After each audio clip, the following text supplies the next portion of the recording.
नमस्कार मित्रों।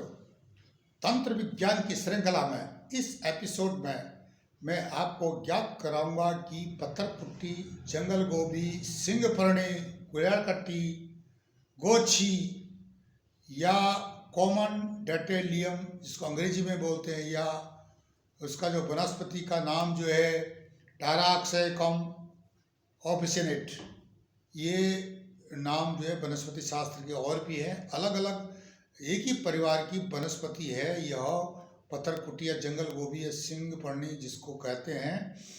इनका प्रजातियां भिन्न है लेकिन गुण एक जैसे हैं। अब उन चीज़ों को, उन बूटियों को जो उनके परिवार के अलग अलग हैं, किस प्रकार से तंत्र विज्ञान में प्रयोग होते रहे हैं। मैंने पिछले एपिसोड में आपको बताया था कि इसके औषधीय गुण और इसके स्वास्थ्य संबंधी हमारे लिए क्या क्या फायदे हैं, इस पर मैंने चर्चा की थी। इस एपिसोड में तंत्र विज्ञान के दृष्टिकोण से हम इसकी समीक्षा करेंगे और आपको ज्ञात कराएंगे कि आप इसका किस प्रकार से लाभ उठा सकते हैं। विषय वस्तु पर अधिक जानकारी देने से पूर्व मैं आपसे अनुरोध करूंगा कि आप हमारे चैनल ई ज्ञान को लाइक करें, सब्सक्राइब करें, कमेंट्स करें और शेयर करें। मित्रों, जैसे कि मैंने आपको बताया, पत्थरकुटी, जंगल गोभी, सिंगपर्णी, कुल्हाड़कट्टी, ये जो है मैंने दिखाया था, आपको तोड़ के भी दिखाया था। इसकी सब्जी भी बनती है और वबाशी इत्यादि जो कैंसर की एक अचूक दवा है, आपके स्वास्थ्य के लिए ठीक है, आपकी रोग प्रतिरोधक क्षमता के लिए अच्छी है। इसको खरपतवार की तरह सा देखा जाता है, खेतों से उखाड़ के फेंक देते हैं और क्योंकि जानकारी नहीं होती है। इसके जो सुखा करके चूरा इत्यादि बना करके वैद्य लोग रखते रहे हैं। इसकी जड़ों का भी इस्तेमाल होता है। पर लेकिन यहाँ पर मैं अभी आपको बता रहा हूँ कि ये तंत्र विज्ञान में इसका किस प्रकार से प्रयोग होते रहा है नकारात्मक ऊर्जाओं को दूर करने के लिए। कई ऐसे रोग हैं, कई ऐसी चीज़ें हैं कि जो असाध्य हैं। इन असाध्य रोगों को दूर करने के लिए, असाध्य शक्तियों को दूर करने के लिए इस जड़ी का तंत्र विज्ञान में प्रयोग होते रहा है। परंपरागत तरीके से जिस प्रकार होते रहा है, हमारे जो गुरु रहे उन्होंने जिस प्रकार हमको बताया है, उस हिसाब से मैं आपको बता रहा हूँ। अब इसकी एक आपने अगर पौधा ले लिया है तो इसकी जड़ का आप किस प्रकार प्रयोग कर सकते हैं और कहाँ प्रयोग कर सकते हैं, ये मैं बता रहा हूँ आपको। पहले तो इसकी जड़ को, इसकी जो तने से अलग कर लो। आपने इसकी जड़ को तने से अलग कर दिया। अब ये जड़ बची हुई है। इस जड़ का आप कोशिश ये करो कि जहाँ तक इसकी डंठल है उसको काट के अलग कर दो। आपने इसको भी अलग कर दिया। ये जो है तकरीबन जड़ के पास इसको ले आए।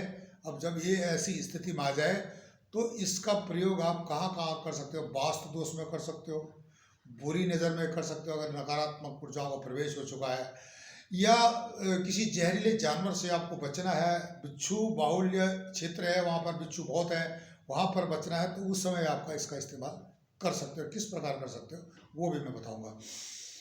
ये जो अगर आप घर में आप समझते हो कि मेरे घर में बुरी नज़र लग रही है, बुरी दृष्टि लोगों की पड़ रही है और जिसके कारण की परेशानी हमेशा कुछ ना कुछ बनी रहती है, तो उसके लिए आपको क्या करना है, इसकी जड़ को एक पीले कपड़े में आपको बांध करके इसको पीले धागे से लपेटना है। या अगर आपके पास पीला धागा नहीं है तो रोली जिस प्रकार के धागा मेरे हाथ में बंधा हुआ है, तो इसको जो है लपेटना है। इसको धागे से, जो कलावा जैसे बांधा हो, इस धागे रंग के धागे से लपेट करके पीले कपड़े में लपेट करके आपको दरवाजे के सामने इसको लटका देना है।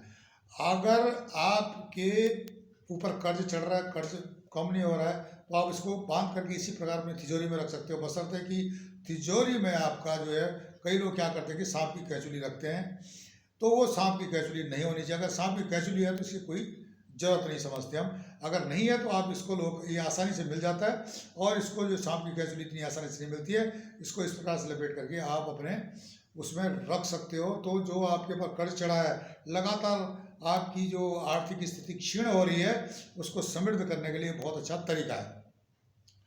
अब यहाँ पर मुझे एक किसी मित्र ने या मेरे फॉलोवर है, उसने कहा, पंडित जी आप जो है क्यों धनाढ्य नहीं बनते हो, क्यों इस चीज़ को रख करके अपनी तिजोरी में नहीं रखते हो। तो मैंने यही जवाब दिया कि क्या है कि जो बार्बर होता है ना, उसके बाल बड़े होते हैं। जो नाई है, नाई के बाल बड़े होते हैं, वो अपने बाल नहीं बना सकता है, तो इसी तरह से हमारे को भी सोचो कि ये हम अपना बाल इतने आसानी से नहीं बना सकते, पर लेकिन आपके बाल बना सकते हैं, आपको बता सकते हैं कि आप इसका किस प्रकार से फ़ायदा ले सकते हो। अब ये जो है इसकी दूसरी क्वालिटी है, इसमें कांटे होते हैं और इसका भी प्रयोग इसी तरह आप कर सकते हो। इसको इसकी जड़ को काट करके अगर आप इसका ताबीज़ की तरह इस्तेमाल करते हो तो उसका भी आप फ़ायदा ले सकते हो। अब इसमें क्या होता है कि नज़र लग जाती है, यंत्र मंत्र तंत्र किसी ने किया हुआ है, या बुरी जो शक्तियाँ हैं, जैसे कि कोई बुरी आत्माएं दुरात्माएं हैं वो भटकती रहती हैं और वो आप समझते हो कि ये अमुक जगह पर यहाँ पर इसका मुझे सपने में आ रहा है या कुछ हो रहा है, तो ऐसी स्थिति में आप इसको लगा करके आप इसको अपने जो घर के सामने लगा सकते हो, अपने पर्स में डाल सकते हो, अपने साथ रख सकते हो। तो इससे क्या होता है कि आपके ऊपर नकारात्मकता, बुरी नज़र और जो भी छाया ग्रहों का दुष्प्रभाव है दूर हो जाता है। अगर आप सफ़र कर रहे हो, 37 शनि की चल रही है, ढैया चल रही है, तो इस ऐसी स्थिति में आपको ये जो बड़ी मदद करता है, पत्थरकुट्टी, जंगल गोभी, सिंग परने, कुल्हाड़ कट्टी की जड़। अब इसका प्रयोग तो आप समझ रहे, यहाँ तक कि आपके पास इसका पाउडर भी आपके पास रखा रहता है, किचन के अंदर हमेशा रहता है।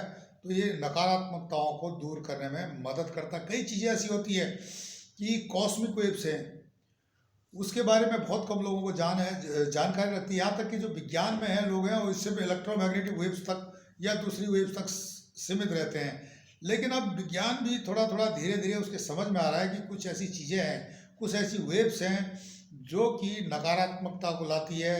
और कई प्राचीन विज्ञान पर शोध के लिए आधुनिक विज्ञान भी अब तैयार हो चुका है, क्योंकि उनको कई इसमें सफलताएं मिल रही हैं। इसी प्रकार से मैं आपको बता रहा हूँ कि जैसे पहले ज़माने में रूप बदली करते थे, कोई चिड़िया बन जाता था, कोई शेर बन जाता था, कोई गीदड़ बन जाता था, संभव है, पर लेकिन रिस्क बहुत बड़ा है इसमें, क्योंकि जो आदमी ये क्रिया करता है उसकी जान को हमेशा खतरा रहता है। इस पर भी चर्चा करेंगे कभी पर। लेकिन यहाँ पर अगर जो इस प्रकार के भेष इत्यादि को धारण करके बदली करता था वो भी इनका इस्तेमाल करता था, उसमें भी इसका इस्तेमाल होता था। उत्तराखंड के जौनसार का मैंने उदाहरण दिया था, या कामाख्या का उदाहरण दिया था, वहाँ पर ये क्रियाएं होती थी, भेष बदली करते। आज सब लोग मॉडर्न हो गए हैं, ये क्रियाएं नहीं वहाँ पर प्राचीन समय में ये क्रियाएं थी और ये प्राचीन आध्यात्मिक विज्ञान था। इसके पीछे कोई न कोई विज्ञान है, जानकारी है, ज्ञान है, जिसके आधार पर ये क्रियाएं होती थी। लेकिन इसको अंधविश्वास की श्रेणी में जोड़ करके, क्योंकि ज्ञान नहीं है इसलिए इसको अंधविश्वास बता करके अपना पल्ला झाड़ने में कई लोग लगे रहे, कई दिनों तक लगे रहे। लेकिन आधुनिक विज्ञान का धन्यवाद है कि वो इन विषयों पर अब धीरे धीरे खोज कर रहा है, कई यूनिवर्सिटीज़ भी इस पर खोज कर रहे हैं। वास्तु दोष को मैंने बताया कि आपका साउथ वेस्ट में टॉयलेट है, ऐसी स्थिति में आप साउथ वेस्ट में इसको लगा सकते हो। इसके जो पौधे को साउथ वेस्ट इलाके में पौधा आपका जैसे कि इस तरह से आपको गमले में लगाना है। ये सफ़ेद कपड़े से लपेटा हुआ है, लेकिन पीले कपड़े से आपने इसको लपेटना है और इस पौधे को आप साउथ वेस्ट में लगा दें तो इससे वास्तु दोष आपका स्वतः ही समाप्त हो जाता है। इस पौधे को गमले में लगाइए, लेकिन नॉर्थ ईस्ट के एरिया में कभी नहीं लगाना, ना फ्रंट में लगाना, क्योंकि इसमें कुछ कारणवश है इसके, क्योंकि ये फिर समस्या पैदा कर सकता है। इसमें कटीली झाड़ी है, इसलिए साउथ वेस्ट में या वेस्ट पश्चिम में इसको लगा कर रख दें तो ये आपको जो है राहत दे सकता है। लेकिन याद रहे, फ्रंट में दरवाजे के सामने इसको जो है इसकी जड़ को आप लटका सकते हो, दरवाजे पर जड़ को काट करके लटका सकते हो। इन चीज़ों को जिस तरह से मैंने क्रिया बताई, तो ये जो पत्थर कुटी है, जंगल गोभी है, कुल्हाड़ कट्टी है, इसकी अलग अलग भौगोलिक स्थिति को देखते हुए एक ही परिवार के हैं, थोड़ा 19-20 का फर्क होता है इनमें, पर लेकिन गुण एक जैसे हैं। तो इनका जो है एक ही परिवार के कई इनके वैज्ञानिक वनस्पति शास्त्र में इनका अलग अलग नाम है, अलग अलग श्रेणी में रखा। जैसे कि नींबू है, कागजी नींबू भी है, संतरा भी है, माल्टा भी है, उसी तरह से है।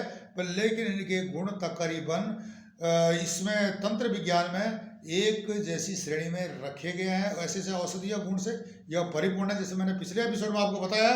तो तंत्र विज्ञान में भी इसका प्रयोग जंगल गोभी का प्रयोग या पत्थरकुटी का प्रयोग, सिंग पड़ने का प्रयोग होते रहा है। मित्रों, तब तक के लिए नमस्कार, धन्यवाद।